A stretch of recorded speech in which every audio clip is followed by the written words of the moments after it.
ಸನ್ಮಾನ್ಯ H.K. ಪಾಟೀಲ್ರು ಹೇಳ್ತಾರಲ್ಲ, ಸೈಮನ್ ಕಮಿಟಿ ಬರುತ್ತೆ, Indians and dogs are not allowed ಅನ್ನೋ ರೀತಿಯಲ್ಲಿ ಬಂದಿತ್ತು.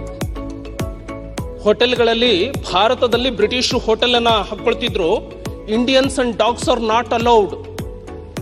ಸೈಮನ್ ಕಮಿಟಿ ಬಂದಾಗ ಹೇಳ್ತಾರೆ, ಭಾರತದಲ್ಲಿ ಇವರಿಗೆ ಇವರದೇ ಆದಂತಹ ಒಂದು ಸಂವಿಧಾನ ಬರ್ಕೊಳ್ಳುವಂತಹ ಯೋಗ್ಯತೆ ಇಲ್ಲ ಅಂತ ಹೇಳ್ತಾರೆ.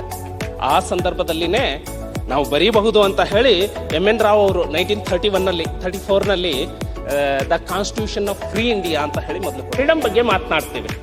ಡಾಕ್ಟರ್ ಬಾಬಾ ಸಾಹೇಬ್ ಅಂಬೇಡ್ಕರ್ ಅವರು ಆರ್ಟಿಕಲ್ 19 ಅನ್ನ ಹೇಳ್ತಾರೆ ಕಾನ್ಸ್ಟಿಟ್ಯೂಂಟ್ ಅಸೆಂಬ್ಲಿಯಲ್ಲಿ, ಈ ದೇಶದಲ್ಲಿ ಹುಟ್ಟಿದ ಪ್ರತಿಯೊಬ್ಬ ವ್ಯಕ್ತಿಗೆ ಆರ್ಟಿಕಲ್ 19 ಸಬ್ ಕ್ಲಾಸ್ 1 ಹೇಳ್ತಾರೆ, ಮಾತನಾಡುವ ಹಕ್ಕನ್ನ ಕೊಡ್ತವೆ, ಸಂಘ ಮಾಡಿಕೊಳ್ಳುವಂತಹ ಹಕ್ಕನ್ನ ಕೊಡ್ತವೆ, ಈ ಭಾರತ ದೇಶದ ಪೂರ್ಣ ಭಾಗಕ್ಕೆ ಪ್ರವಾಸ ಮಾಡುವಂತಹ ಹಕ್ಕನ್ನ ಕೊಡ್ತವೆ, ಅವರಿಗೆ ಇಷ್ಟ ಬಂದಂತಹ ಹುದ್ದೆಯನ್ನ ಮಾಡುವಂತಹ ಹಕ್ಕನ್ನ ಕೊಡ್ತವೆ, ಪ್ರಾಪರ್ಟಿ ರೈಟ್ ಅನ್ನ ಕೊಡ್ತಾರೆ, ಆಮೇಲೆ ತೆಗೆದು ಹಾಕ್ತಾರೆ, ಈ ರೀತಿ ಕೊಡ್ತಾರೆ.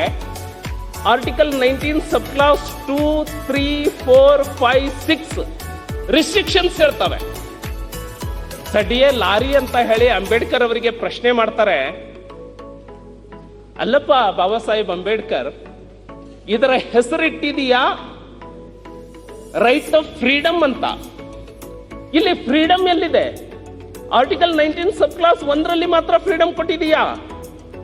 2, 3, 4, 5, 6 ನಲ್ಲಿ ರೆಸ್ಟ್ರಿಕ್ಷನ್ಸ್ ಇದಾವೆ, ಇದರಲ್ಲಿ ಫ್ರೀಡಮ್ ಎಲ್ಲಿದೆ ಅಂತ.